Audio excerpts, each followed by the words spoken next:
আজকে ধনেপাতা কাঁচা লঙ্কা দিয়ে বাটবো। এই রেসিপিটা দেখতে থাকুন। আগে ধনেপাতাটা দিলাম, তারপরে কাঁচা লঙ্কাটা দিলাম, লবণ দিলাম, দিয়ে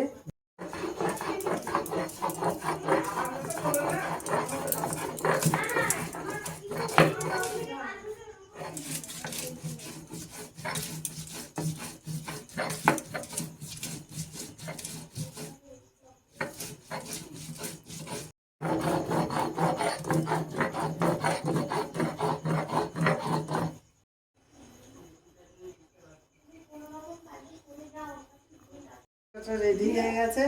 এখন এর মধ্যে একটু সর্ষের তেল দেবো, আর ধনেপাতা বাটাটা কাঁচা বাটা, সর্ষের তেল দিয়ে দিলাম, কাঁচা ধনেপাতা বাটা